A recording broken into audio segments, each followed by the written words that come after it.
ছোট মালকিন নমস্কার, আমি টাকা নিয়ে এসেছি। হ্যাঁ গিরিশ বাবু, ভেতরে আসুন।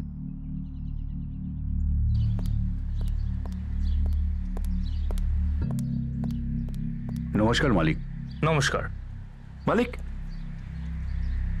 ওই চারাগুলো লাগিয়ে দিয়েছি, একবার যদি দেখে নেন। দেখার আর কি আছে, তুমি লাগিয়েছো যখন ঠিকই হবে। তাও মালিক একবার। পরশুদিন ফিরে দেখছি। ঠিক আছে প্রশান্ত। নমস্কার শিবানী দেবী। নমস্কার গিরিশ। ঈশা বাবু, দেরি হয়ে গেছে, তাড়াতাড়ি কর না। আর কাউকে যেন বলবে না যে এটা ঠাকুমা দিয়েছে। সিক্রেট? হ্যাঁ একদম সিক্রেট। আর যেমন ইচ্ছে হয় তেমনি খরচ করো। ঈশা বাবু, দেরি হয়ে যাচ্ছে, যা তাড়াতাড়ি যা, কর। মা ডাকছে, যাও যাও যাও যাও যাও যাও। নমস্কার বড় মালকিন। এসো গিরিশ এসো। ছোট মালকিনের কাছে। হ্যাঁ হ্যাঁ। নমস্কার ছোট মালকিন। এই হিসেবটা দেখে নিন।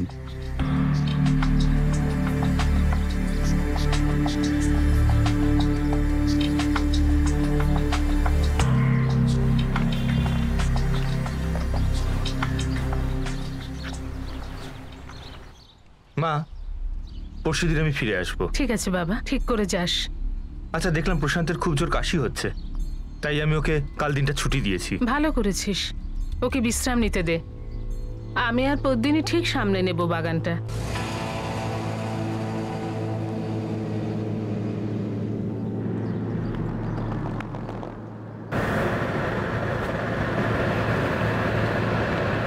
বড় মালকিন, রান্নাঘরের সব কাজ হয়ে গেছে, এখন আমি যাই। ঠিক আছে, পরশুদিন আসতে ভুলিস না, আর টাইমে আসবি। হ্যাঁ।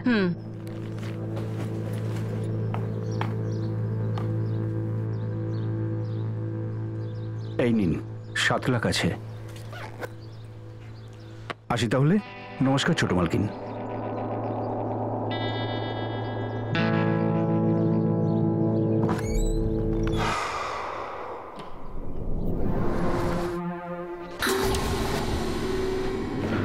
নমস্কার বড় মালকিন, আমি আসি তাহলে। গিরিশ, আমার হিসাব কবে নিয়ে আসছো? পরশু কয়েকটা এন্ট্রি বাকি আছে। মনে করে। হ্যাঁ।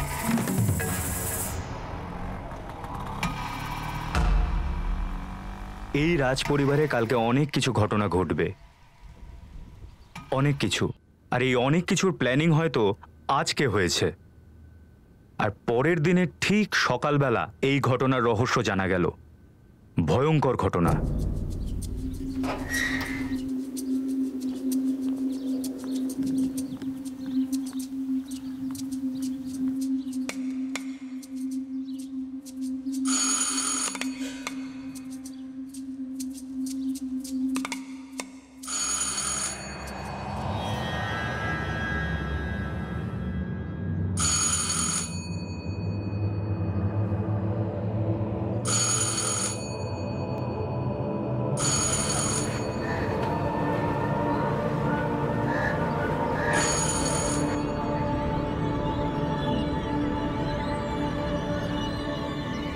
এক মিনিট।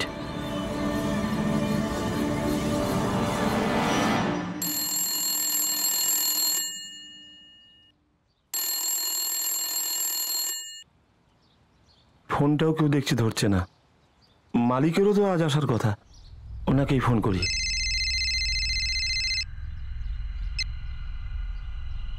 বলো প্রশান্ত। মালিক, আপনি চলে এসেছেন নাকি? হ্যাঁ, আচ্ছা আসবো। কেন, কি হয়েছে? বড় মালকিন আর ছোট মালকিন কোথাও বাইরে গেছেন নাকি? আমাকে তো তারা বলেনি কিছু। কেন, কি হলো? মালিক, আমি আর পূজা প্রায় 5 মিনিট ধরে বেলটা বাজাচ্ছি, কেউ দরজাটা খোলেনি। আর ল্যান্ডলাইনে ফোন করলাম, তখনও কেউ ধরলো না।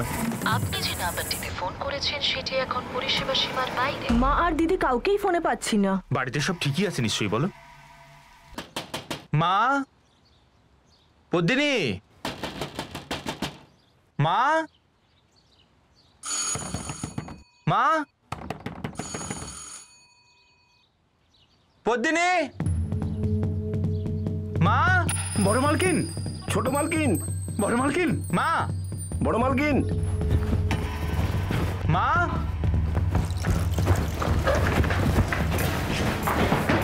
মা, পদ্মিনী, বড় মালকিন, ছোট মালকিন, বড় মালকিন, ছোট মালকিন, বদিনী মা,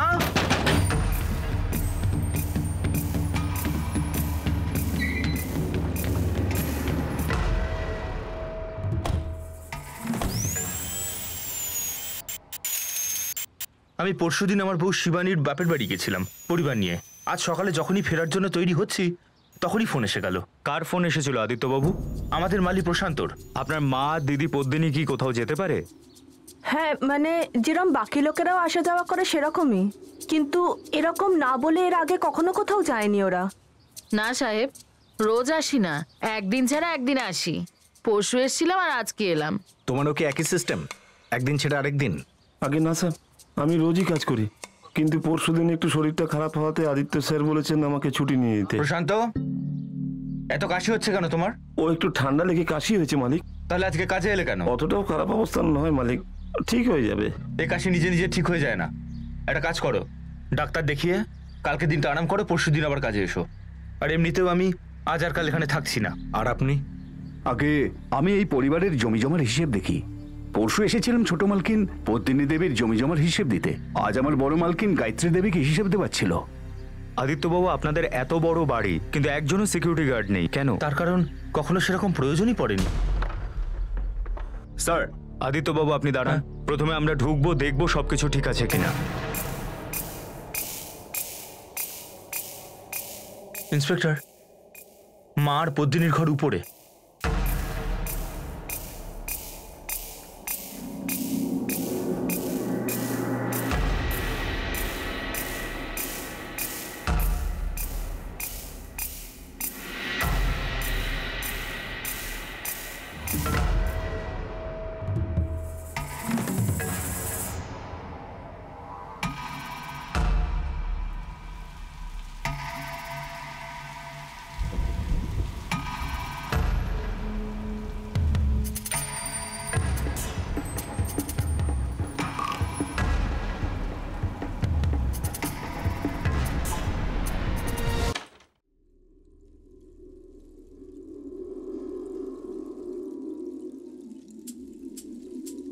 কি হয়েছে ইন্সপেক্টর?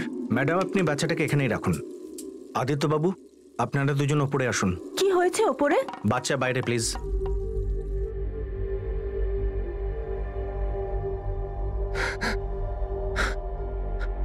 মা, পদ্মিনী,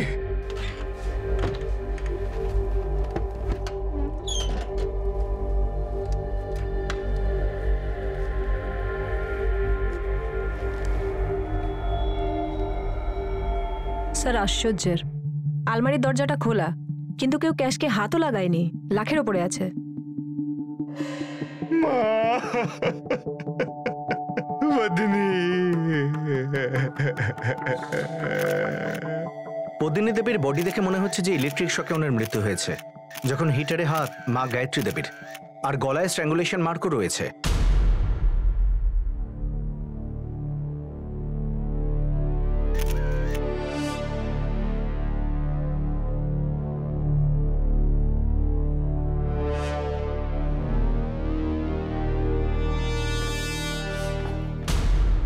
স্যার, প্রায় পুরো বাড়ি ঘুরে দেখেছি, দুজন মহিলা গায়ত্রী আর পদ্মিনীর মোবাইল কোথাও পাইনি।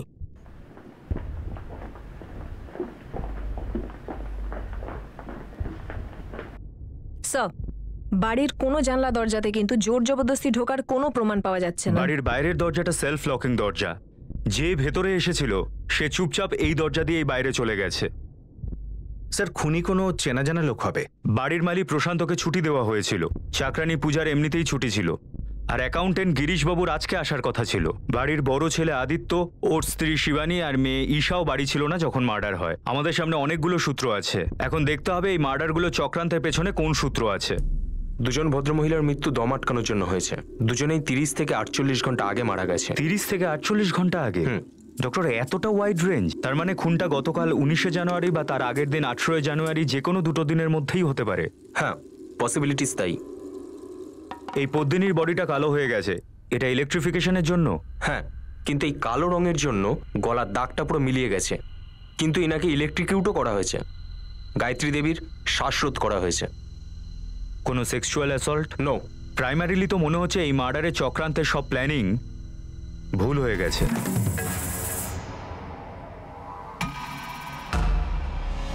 প্ল্যান হয়তো এটাই ছিল যে দুজন মহিলাকে ইলেকট্রোকিউট করা হবে, যাতে দেখে মনে হয় শকের জন্য অ্যাক্সিডেন্টালি দুজনে মারা গেছে। হতে পারে, কিন্তু এটা ডবল মার্ডার কেস ইন্সপেক্টর।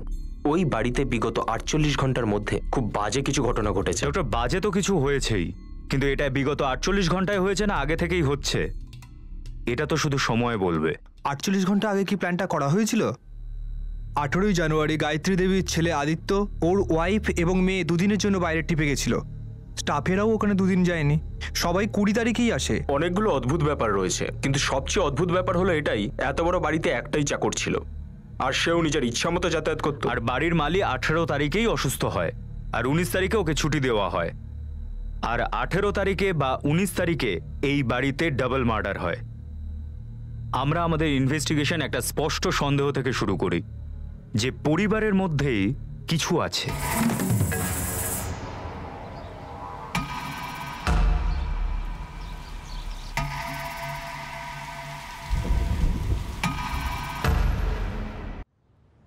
আমি আফসোস ছাড়া আর এখন কি করতে পারি? সেদিন যদি কোথাও না যেতাম। কিন্তু ভাগ্যের লিখন তো কেউ না পড়তে পারে, না কেউ বদলাতে পারে। এই ডাবল মার্ডার দুর্ভাগ্য নয়, ক্রাইম, ভয়ঙ্কর একটা ক্রাইম। তোমার শ্বশুরবাড়ি যাওয়ার প্ল্যান কি হঠাৎ হয়েছিল? আগে না, অনেকদিন হলো শিবানীর বাবা মার সাথে দেখা হয়নি। তোমার এই ট্রিপ প্ল্যান করা হয় 18 তারিখে, আর ফেরার কথা 20 তারিখ। হ্যাঁ, তোমার অ্যাকাউন্টেন্ট গিরিশও 18 তারিখেই আসে, আর গায়ত্রী দেবীর কাছে হিসেবের জন্য সময় নেয় 20 তারিখ। সেটা হয়তো ওদের মধ্যে কথা হয়েছিল, আমি আসলে সেটা জানতাম না। আর তোমার চাকরানি পূজা, ও 18 তারিখের পর সোজা 20 তারিখে আসে, অদ্ভুত অল্টারনেট ডিউটির সঙ্গে। আর 19 তারিখে আমি আমাদের মালি প্রশান্তকে ছুটি দিয়ে দিয়েছিলাম। আর এই দুটো মার্ডারই 18 তারিখ বা 19 তারিখই হয়। আর আপনি বলছেন যে এটা কাকতালীয় নয়, ষড়যন্ত্র? আদিত্য, আমি এটা বলছি না, বোঝাই যাচ্ছে যে এটা ষড়যন্ত্র।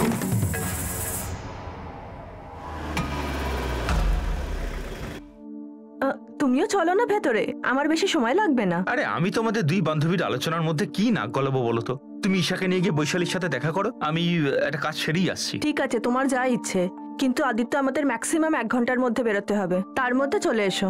ঠিক আছে। 18ই জানুয়ারি আমরা ওই মোটামুটি 11:30 নাগাদ বেরিয়েছিলাম। আর এই প্ল্যানটা কখন হয়েছিল শিবানী দেবী? প্ল্যান? কিসের প্ল্যান? বাপের বাড়ি যাওয়ার প্ল্যান। কেন, অন্য কোনো প্ল্যানও ছিল নাকি?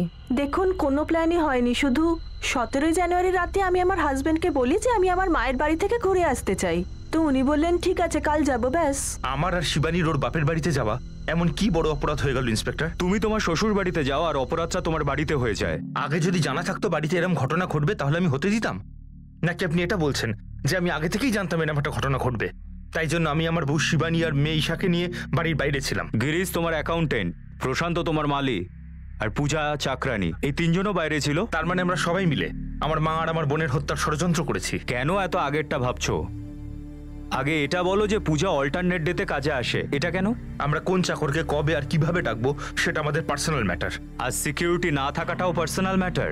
দেখুন, আমি আপনাকে আগেও বলেছি আমাদের কখনো মনেই হয়নি যেখানে সিকিউরিটির প্রয়োজন আছে। আপনার চাকরানি পূজা অল্টারনেট ডেতে কাজ করতে আসে, কিন্তু বাড়ির কাজ তো রোজ হয়, তাই তো? দেখুন, বাড়িতে রান্না কে করবে, কাপড় কে কাচবে, এগুলো শাশুড়ি বউ আর ননদের নিজেদের ব্যাপার, সব বাড়িরই কথা। একদমই প্রত্যেকটা বাড়ির কথা, কিন্তু আপনিই বলুন শিবানী দেবী, এটা কোন বাড়িতে হয় যেখানে শাশুড়ি আর ননদকে এত নির্মমভাবে হত্যা করা হয়? আর আপনার সন্দেহ বউকে, মানে আমাকে? করার কোনো কারণ আর না করার কোনো কারণ আছে? শিবানী দেবী, যে অল্টারনেট দিনগুলোতে আপনার চাকরানি কাজ করতে আসতো না, বাড়ির কাজ কে করতো? এঁটো বাসন সিঙ্কে রাখা শরীরের পক্ষে একেবারেই ভালো নয়। আর দ্বিতীয় কথা, এটা আমাদের বংশের পরম্পরা নয়। আচ্ছা দিদি,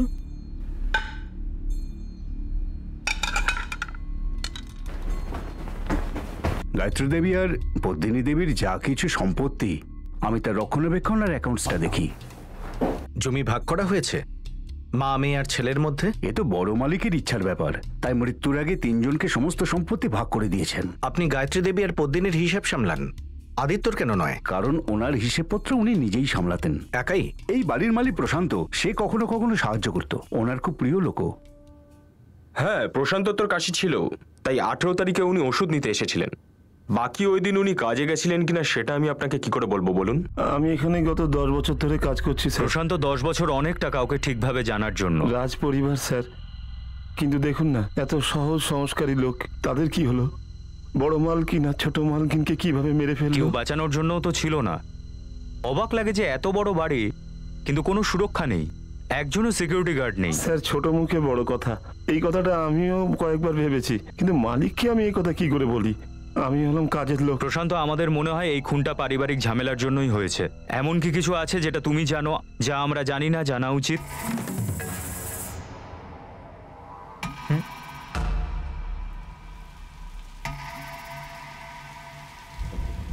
4 বছর আগে তুমি যখন এখানে কাজে লেগেছিলে তখন একই নিয়ম ছিল, একদিন আসবে আর একদিন ছুটি। মেম সাহেব আমাকে প্রথম দিনই নিয়মটা বুঝিয়ে দিয়েছিল।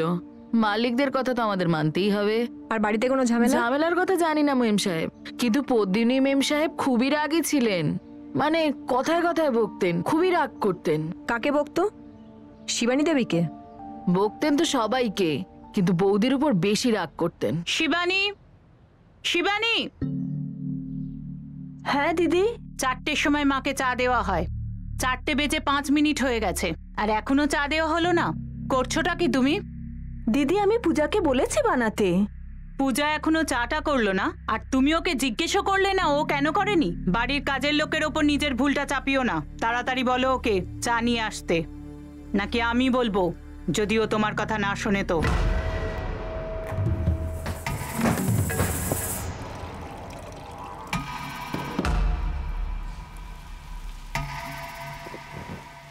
তুমি সেদিন 2 ঘন্টার জন্য কোথায় গেছিলে?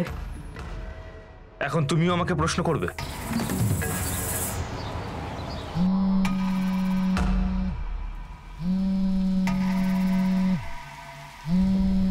গিরিশবাবু, একটা কথা পরিষ্কার করে বলবেন, যদি গায়ত্রী আর পদ্মিনীর জন্য রাস্তা বন্ধ হয় তাহলে খুলে রাখা হলো কার জন্য?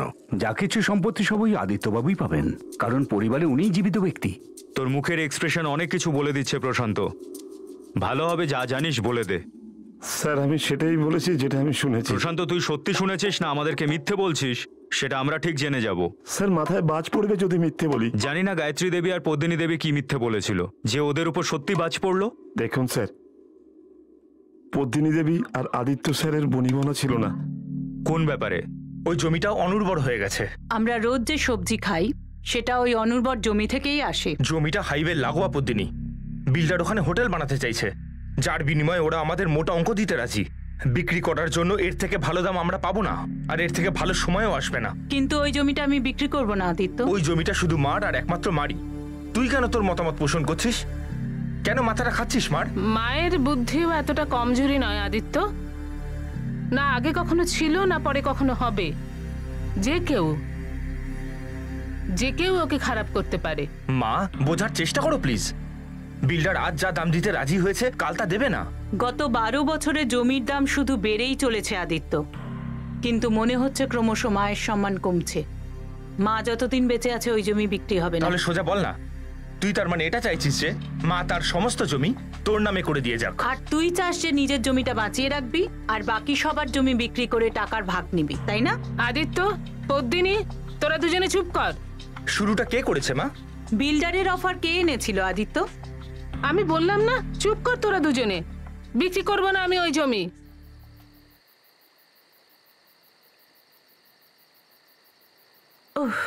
আর দিদি আমাদের সাথে যা করছে না, শুধু আমাদের ভাগ ছিনিয়ে নেওয়ার জন্য। খুব ভালো করে জানি, 1 নম্বরের সুযোগ সন্ধানী। একটা কথা বলবো তোমাকে? তুমি তো বলার জন্যই আছো, আবার জিজ্ঞেস করার কি আছে? কথাটাই এই রকম। দিদির রাগ না শুধু আমার ওপরে, আমাকে নিয়ে। কেন? কিসের কেন? বিয়ে আর বাচ্চার সুখ তো সবার ভাগ্যে থাকে না, তাই না? আর মাও সব সময় দেখি ওর পক্ষই নেয়। কোন মাই বা চাইবে না? মেয়ের সংসার হলো না, বাচ্চা হলো না, জানাই কথা মায়ের সব রাগই আমাদের দুজনের ওপরে। যদি মাকে এই ডিলটার উপকারিতা আমি বোঝাতে পারতাম, এই সুযোগ আর ফিরে আসবে না শিবানী। ঘুমিয়ে পড়ো, যা হবে না সেই নিয়ে ভেবে না আর কোনো লাভই নেই।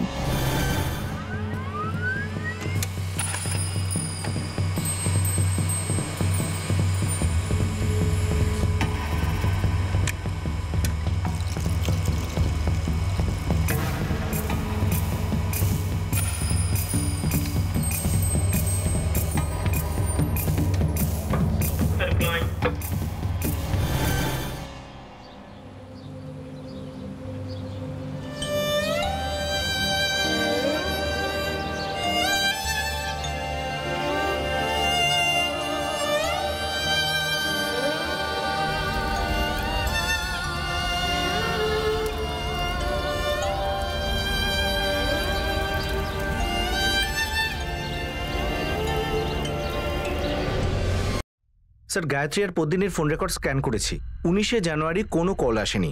আর আগের দিন 18 তারিখ? স্যার 18 তারিখ সন্ধ্যাবেলা ছেলে আদিত্য ফোন করেছিল ওনার নিজের শ্বশুর বাড়ি থেকে। আর এই প্রশান্ত, গিরিশ আর পূজার ফোন রেকর্ডস? কিছু পাওয়া যায়নি স্যার।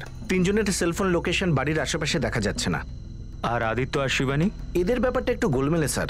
দুজনের ফোন রেকর্ডস আর স্টেটমেন্টের মধ্যে বড়সড় গ্যাপ। আর এই গ্যাপ থেকে আমরা প্রথম লিড পেতে পারি।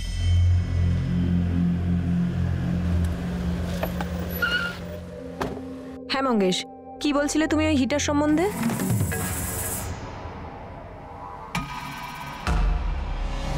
ওই গাঁয়ের মার্কেটে ঘুরতে ঘুরতে আমার কানে এলো যে 15 দিন আগে ওই যে আমাদের আদিত্যবাবু আছে না, 2টো হিটার কিনেছিলেন। কোথা থেকে? সিং ইলেকট্রিক্যালস, মার্কেটে ছোট একটা দোকান।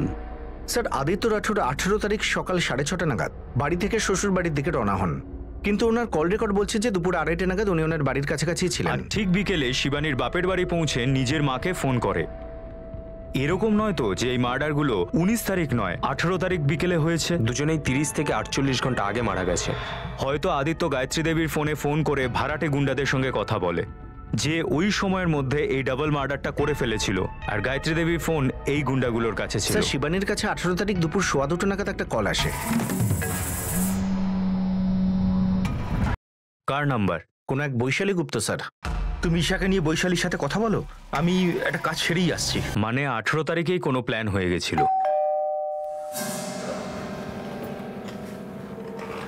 শিবানী, ওই কেমন আছিস? আমি ভালো আছি।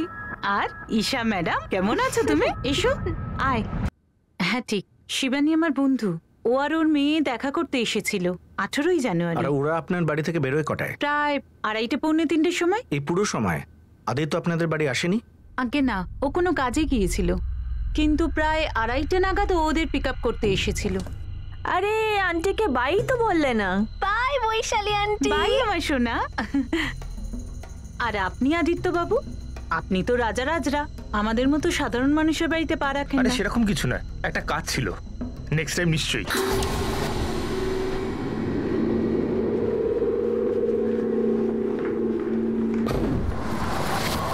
আদিত্য, 1 মিনিট এদিকে শোনো তো। হ্যাঁ বলো শিবানী। পুলিশ বৈশালীকে ফোন করেছিল। কেন? আমাদের ব্যাপারে জিজ্ঞেস করছিল। তা জিজ্ঞেস করতে দাও। আদিত্য, তুমি আমায় বলছো না কেন সেদিন তুমি 2 ঘন্টার জন্য কোথায় ছিলে? শিবানী, আমি তোমায় বলেছিলাম না আমি একটা কাজে ছিলাম যেখানে 2 ঘন্টা লেগে গেছিল। তাহলে একই প্রশ্ন কেন তুমি বারবার আমায় করছো? রাঠোর ফ্যামিলিতে আমাদের দোকান থেকে মাল যাবে, এটা তো গর্বের ব্যাপার। আদিত্যবাবু এরকম হিটার নিয়ে গেছিল, এত টপ মাল 2টো নিয়ে গেছিল। আপনাকে কি করে খারাপ জিনিস দিতে পারি সাহেব? এটাকে ছুলে কারেন্ট লাগবে নাকি? এটা কয়েল দা হিটার সাহেব। এটাকে তো এমন জায়গায় রাখতে হবে যেন ভুল করেও কারো হাতে না আসে, না হলে তো কারেন্ট লাগবেই লাগবে। তাহলে প্যাক করে দিই এটা। আমার 2টো হিটার চাই। আদিত্য কি স্পেশালি জিজ্ঞেস করেছিল এই হিটারের শক লাগে কিনা? আমি কেন বানিয়ে বলবো ম্যাডাম? আমি আর শিবানী অনেকদিন পরে দেখা করলাম, আমরা কলেজের বন্ধু ছিলাম। বৈশালী দেবী ওই রাঠোর পরিবারে গন্ডগোল তো ছিল, আপনি কিছু জানতেন না? আমি সত্যি বলছি, আমি কিচ্ছু জানতাম না, কিন্তু আমার মনে হয়েছিল যে আমার বন্ধু শিবানীর কিছু তো টেনশন ছিল। ওফ, ইটস টু মাচ ইয়ার। একদিন ছাড়াই কাজের লোক ডুব মারে। তুই আমায় বলছিস? আদিত্যর সাথে কথা বল, তুই তো কাজের লোকের একটা টিম রাখতে পারিস। মজা করিস না তো আর। আদিত্য এমনি আগে থেকে প্রবলেমে আছে, ওই হাইওয়ের ধারের জমিটা নিয়ে। ওর দিদিটাও না কখনো কখনো যা ব্যাকা চাল চালে, ফার্স্ট্রেশনে ভোগে, বুঝলি তো? সেটাই তো, নিজে না বিয়ে করেছে না ফ্যামিলি হয়েছে, আর সম্পূর্ণ রাগটা গিয়ে পড়ে আমার ওপরে, তুই জানিস? আর যেই অল্টারনেট দিনগুলোয় পূজা আসে না, পূজার A to Z সমস্ত কাজ আমায় করতে হয়। আর যখন ও আসেও না, ভুল ও করে কিন্তু কথা আমায় শুনতে হয়। আরে তুই আদিত্যর সাথে কথা বলে আলাদা হয়ে যা, আই মিন আলাদা থাক। ওর দিদি তো এটাই সব সময় চায় যে আমরা আলাদা হয়ে যাই আর ও একা পুরো প্রপার্টিটা হজম করবে। আমি করব না এসব। এত টাকা পয়সা থাকা সত্ত্বেও লোকজন কিরকম ভিখারির মতো হয়ে যায়। ঠিকই বলেছিস। তুই জানিস, জমি থেকে যা আসে তাই দিয়েই সংসার চলে, বাকি সব টাকাই জমতো। তাই জন্যই তো আমরা এই বাড়িটা ছাড়ছি না, কোটি টাকার সম্পত্তি। কথা বলতে বলতে 2টো বেজে গেছে, খেয়ালই করিনি। আর এই আদিত্যকে দেখো, আমি বলেছিলাম 1 ঘন্টায় বেরোবো, কিন্তু দেখো এখনো ফোনই করলো না। আরে ফোনটা কোথায় গেল? কি হলো? ফোনটা পাচ্ছি না। দেখ, এখানে আসার পর তো তুই তোর ব্যাগ খুলিসনি, আর তোর হাতেও ছিল না, মনে হচ্ছে গাড়িতেই রেখে এসছিস। শিবানী আমার ফোন থেকে ওর ফোনে কল করেছিল, শুধু রিং হচ্ছিল। দ্বিতীয়বার যখন কল করলো তখন আদিত্য ধরলো, তখন আমরা জানতে পারলাম যে ফোন গাড়িতেই আছে। আর প্রায় 2:30-এর সময় আদিত্য আমার বাড়ি এলো। ওই 2 ঘন্টা আদিত্য কোথায় ছিল? আমি জানি না স্যার।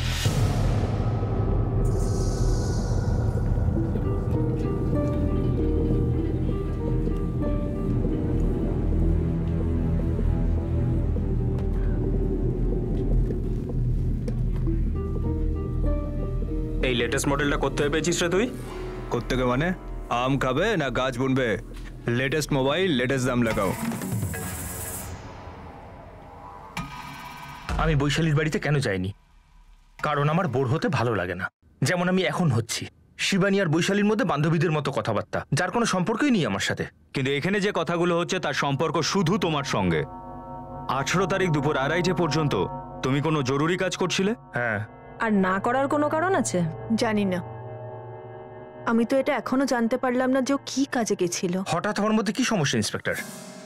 আপনি কি আপনার স্ত্রী আর সন্তানকে নিয়ে হঠাৎ বাইরে যান না? কখনো কোনো প্রোগ্রাম হয়ে যায় না? নিশ্চয়ই হতে পারে, কিন্তু তোমার এই প্ল্যানের সঙ্গে কাকতালীয় ঘটনা তো ঘটেই চলেছে আদিত্য। কেমন?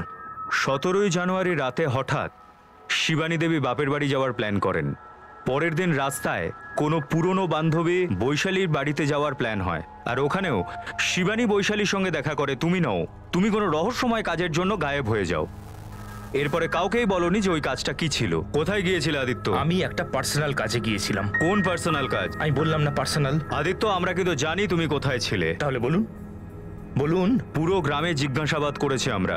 প্রত্যেক সেই ব্যক্তিকে জিজ্ঞাসাবাদ করা হয়েছে যার সঙ্গে তোমার সম্পর্ক আছে, কিন্তু প্রত্যেকে এক কথাই বলেছে তোমার সঙ্গে দেখা হয়নি।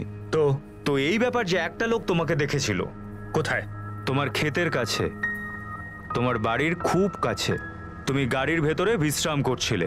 আদিত্য এমন কি কাজ করেছিলে যে এতটা হাঁপিয়ে গেছিলে? এই হিটারটা ঠিক 15 দিন আগে আপনার শাশুড়ি আর ননদের ঘরে লাগানো হয়েছিল, তাই না? হ্যাঁ। মা, শীতকালে এই হিটারটা ঘরটা গরম রাখবে। কেন কষ্ট করলি আবার? মা, তুমি একদম বদলে গেছো। কি হয়েছে আদিত্য? মা, তুমি আজকাল আমার সাথে ফর্মাল ফর্মাল কথা বলো, যেন আমি তোমার ছেলে না, বাইরের লোক। যবে থেকে আমার বিয়ে হয়েছে তবে থেকে। এমন কিছুই হয়নি বাবা। এদিকে আয়, আমার কাছে বস। মা, আমি অপরিচিত নই। আমি তো তোমার সন্তান, শত্রু নই তোমার।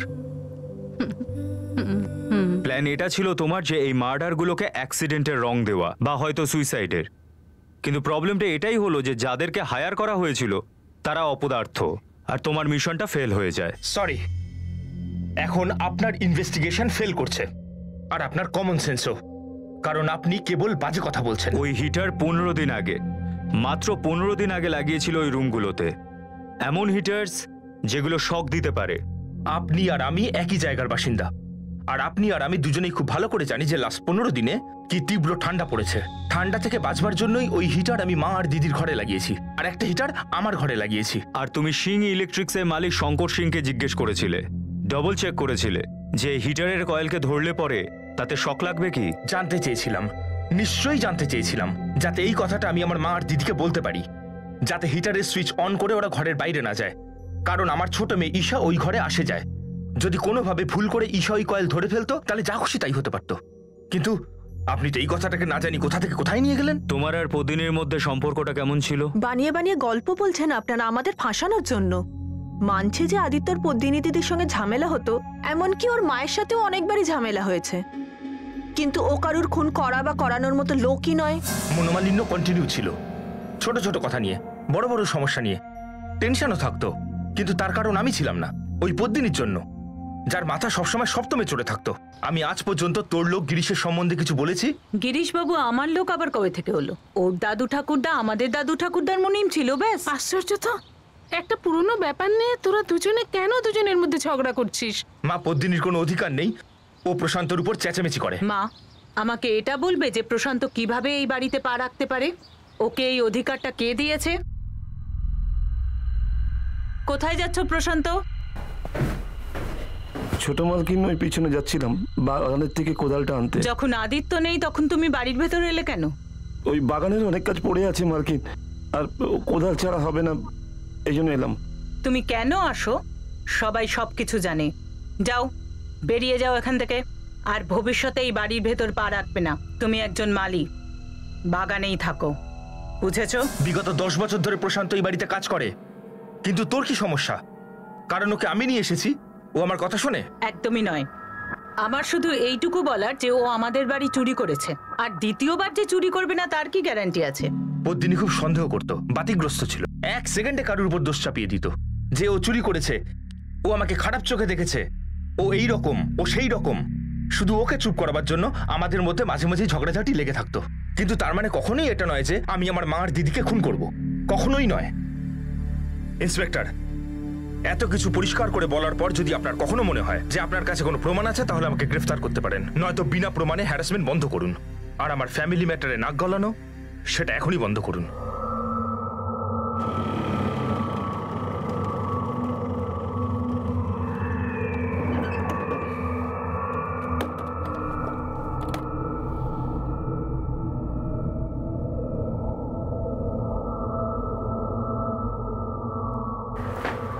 প্রণাম ছোট মালিক, ভেতরে আসবো? এসো গিরিশ, এরপর থেকে জিজ্ঞেস করো না, সোজা চলে এসো।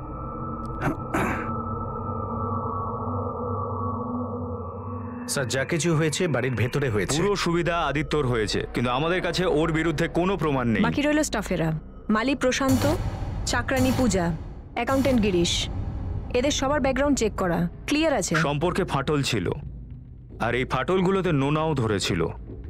বাড়ি তো ভেঙে গেছে, কিন্তু ধাঁচাটা এখনো দাঁড়িয়ে আছে, আর সেটাও কোটি টাকার। কিন্তু সবকিছু বাড়ির ভেতরেই হয়েছিল, টেকনিক্যাল এভিডেন্সও কিছু পাওয়া যায়নি, ফোন কমিউনিকেশনও কিছু নেই, কিচ্ছু নয়। এমনটাও ছিল না যে কোনো চোর বা ডাকাতের গ্যাং ছিল যা কিনা ছিনতাইয়ের জন্য মার্ডার হয়েছে।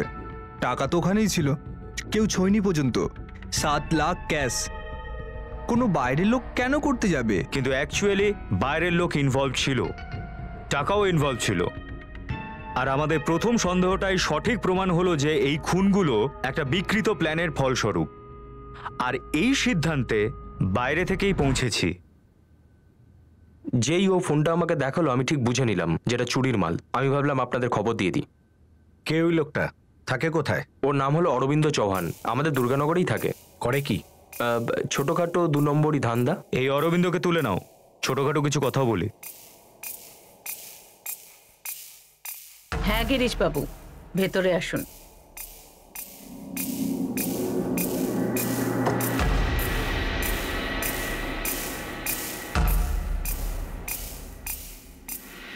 এই ফোনটা তো পদ্মিনীর, আপনি কোথায় পেলেন? কেউ বিক্রি করেছে এটা, কাস্টমার সৎ বলে আমাদের কাছে এসে রিপোর্ট করেছে।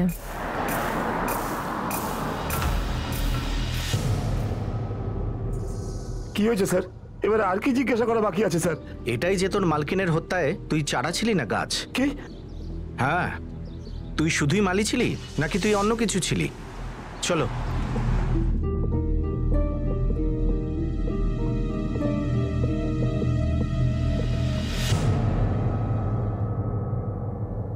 স্যার, ক্রাইম হিস্ট্রিতে ডিপ্লোমা আছে এই অরবিন্দের, চুরি মারপিট সব।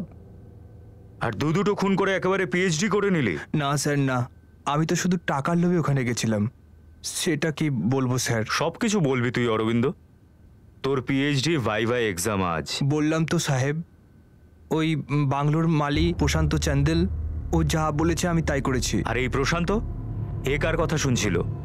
কে ছিল এর উপরে? কেউ ছিল না সাহেব, শুধু ওর মধ্যে প্রতিশোধের আগুন ছিল। উনি 4 বছর আগে ওকে জেলে পাঠিয়েছিল। কনস্টেবল, প্রশান্ত চন্দেলের চুরির কেসটা তো আমাদেরই থানার। ম্যাডাম, আমাদের মধ্যে কেউই তখন এই থানাতে ছিল না। পিএসআই স্যার 1.5 বছর আগে এসেছিলেন, আর আপনি 1 বছর আগে, আর 6 মাস হলো বড় সাহেব এসেছেন, আর আমার তো 2 বছর হয়েছে। আর এই কেস তো 4 বছর পুরনো ম্যাডাম। আদিত্য আমার ব্যাগ এখানেই ছিল, হলে, আর সেখান থেকে পুরো 50,000 টাকা গায়েব। আর তোমার এই প্রশান্তকে ছাড়া কেউ এখানে আসেনি। আমি কোনো টাকা নিইনি মালিক, ব্যাগ থেকে ছুঁইনি, ব্যাস বাগান থেকে কোদালটা নিয়ে চুপচাপ বেরিয়ে গেছি। হয় আমি মিথ্যে বলছি, নয়তো টাকাগুলো উড়ে গেছে। বিগত 6 বছর ধরে এখানে কাজ করে প্রশান্ত, আর আজ পর্যন্ত নিজের হাতে বসানো গাছের একটা ফুল পর্যন্ত বাড়ি নিয়ে যায়নিও। জানি না আর কি কি চুরি করেছো 6 বছরের মধ্যে এই বাংলো থেকে। না না ছোট মালকিন, এভাবে বলবেন না। আমি কতদিন ধরে নিঃস্বার্থভাবে এই বাড়িতে কাজ করছি, আর শুধু মালিকেরও নয়, আপনারও তো কাজ করছি না। তাহলে আর একটা শেষ কাজ করো, চুরি করা 50,000 টাকা ফেরত দাও, আর ভবিষ্যতে এই বাড়িতে পা রাখবে না। পদ্মিনী, এই বাড়ির সমস্ত সিদ্ধান্ত তুই নিবি এরকমটা নয়। এটা পুলিশ কেস আদিত্য, আর সিদ্ধান্ত আদালত নেবে, পুলিশ প্রমাণ করবে। দাঁড়া পদ্মিনী, এর মধ্যে পুলিশকে ডাকছিস কেন? মা আটকাও ওকে। হ্যালো, দিওয়ানবাগ পুলিশ স্টেশন, আমি রাঠোর বাড়ি থেকে বলছি, পদ্মিনী রাঠোর। 3 দিন লকআপে রেখেছিল, মেরেও ছিল, কিন্তু মার খেতে খেতে আমি শুধু এটাই বলেছিলাম আমি চুরি করিনি। তোর কেস ফাইলে লেখা আছে যে আদিত্য রাঠোর তোকে জেল থেকে ছাড়িয়েছিল, কেস তুলে নিয়েছিল। শুধু এটাই নয়, তোকে আবার কাজেও রেখেছিল। উনি আমার উপর সবসময় দয়াবান ছিলেন। এই পদ্মিনী মালকিন ও আমার টাকা খেয়ে নিয়েছে।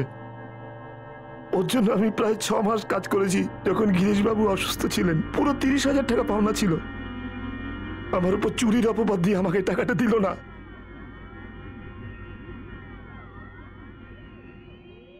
ছোট মালকিন, আমার টাকাটা দিয়ে দিন আমাকে। আমার ঘরে আসার সাহস পেলে কোথা থেকে তুমি? ছোট মালকিন, আপনি আমাকে অনেক বেইজ্জত করেছেন, কিন্তু আমার মেহনতের টাকাটা আটকে রাখবেন না। ওই 50,000, ওটাও আমার মেহনতের রোজগার, যেটা চুরি করেছো তুমি। আমি চোর নই ছোট মালকিন। তাহলে পুলিশ তোমাকে গ্রেপ্তার কেন করলো? আদিত্য তোমায় জামিন দিয়ে আবার তোমাকে কাজে বহাল করেছে, কিন্তু আমার নজরে তুমি সবসময় চোরই থাকবে। খুব অপমান করেছিলেন উনি, কোনো চুরি না করেই অপরাধী করেছেন। তারপর ভাবলাম এবার সত্যি সত্যি চুরি করব। আজই গিরিশ টাকা জমা করেছে। ছোট মালকিন নমস্কার, আমি টাকা নিয়ে এসেছি। আর আজই মালিক শিবানী বৌদি আর ঈশাকে নিয়ে 2 দিনের জন্য বাইরে গেছেন। কত টাকা থাকতে পারে বাড়িতে? কয়েক লাখ। পকেট মারিতে এত রিস্ক আর খাটুনি আছে, ধরা পড়ে যাওয়ার ভয়ও আছে। শেষে কত পাই? 100-200। আরে এখানে তো পুরো বাগান আছে, সব ফুল আমাদের, যেটা ইচ্ছা তোলো। কাঁটাও আছে। কি কাঁটা? 2টো ফুল গাছকেও কেটে ফেলতে হবে। মেরেই ফেলি তাহলে। সত্যি? তা নয় তো কি, অপমান করেছে তোকে। টাকা পেলে শুধু আমার মন ঠান্ডা হতে পারে, তোর মন নয়। ধরা পড়ে গেলে? কখনো না। রাবণের মৃত্যুর জন্য কখনো বিভীষণকে দায়ী করা হয়েছে?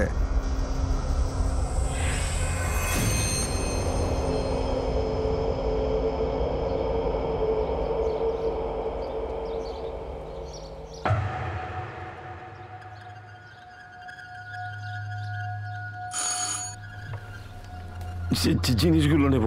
কতবার বলেছি তোমায়, যখন আদিত্য থাকবে না তখন বাড়ি আসবে না। বাগানের থেকে অস্ত্রগুলো নেব, 2টো ভালো চারা লাগাবো। মালিক বলেছেন আজকেই লাগানোর জন্য। ঠিক আছে, তাড়াতাড়ি নিয়ে বেরিয়ে যাও।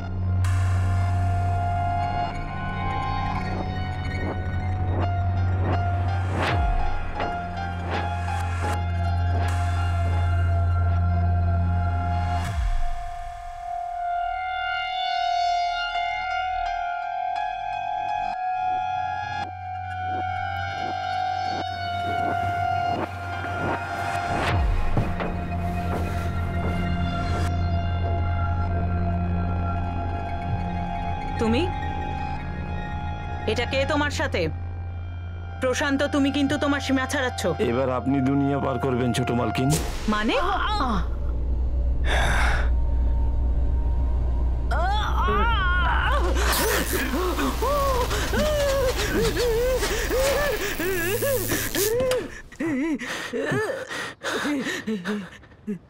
আরে এটা কি করলি? সবই তো ঠিক ছিল। এমন মনে হচ্ছে যেন কারেন্ট খেয়ে মারা গেছে। আমার এখন খুব ভয় করছে। আরে কিসের ভয়? মরে গেছে দুজন, এখন শুধু টাকা অপেক্ষা করছে আমাদের জন্য।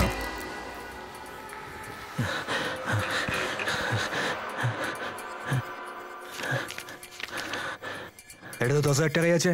তুই তো বললি অনেক টাকা থাকবে। ভেবেছিলাম গিরিশ অনেক নিয়ে এসছে। চল, কিছু না, 10,000 টাকাই অনেক হয়। বাকি ওদের মোবাইল বিক্রি করব, খুব দামি মনে হচ্ছে।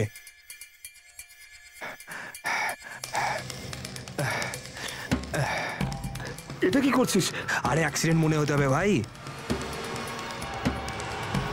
আরে হয়ে গেছে না, এখন চল না তাড়াতাড়ি। আরে দাঁড়া না, কে আসছে এখন এখানে? একটু দাঁড়া, কাজ ঠিকঠাক হওয়া চাই একদম।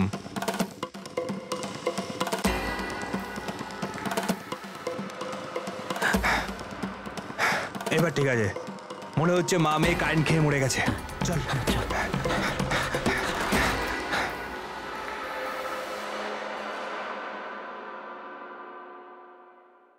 অপরাধের দুনিয়ায় কোনো নার্সারি স্টুডেন্টও যদি থাকে না, সেও এই কথাই বলবে তোদের প্ল্যান পারফেক্ট ছিল না, একেবারে উল্টোটা ছিল, একদম কাঁচা। তোরা দুজনে একেবারে ভুল বুঝেছিলি যে তোরা ধরা পড়বি না, বিশেষ করে তুই প্রশান্ত চান্দেল। 4 বছর ধরে দম বন্ধ হয়ে আসছিল। যখনই বাড়ি থেকে কিছু হারিয়ে যেত আমাকেই দোষারোপ করা হতো, পুলিশের হুমকি দেওয়া হতো। আমি সব সময় তোকে ভরসা করতাম, তাই 4 বছর আগে আমি তোকে পুলিশের হাত থেকে ছাড়িয়েছিলাম। কিন্তু আমার উপর অপবাদ তো যায়নি মালিক। আর সেই মিথ্যা অপবাদ তুই আমার ঘাড়ে চাপাতে চাইছিলি, পুলিশকে এটা ভাবিয়ে যে আমি নিজে আমার মা আর দিদির খুন করিয়েছি। কোথায় গেল তোর বিশ্বস্ততা? ভুল হয়ে গেছে মালিক। কিন্তু প্রশান্ত, তুই মরার দিন অবধি এটা নিয়ে আফসোস করবি যে তুই নিজের হাতেই নিজের বাগান তছনছ করেছিস, নিজের জীবদ্দশায় নিজের বউকে বিধবা আর সন্তানকে অনাথ করেছিস। একে ভুল বলে না প্রশান্ত।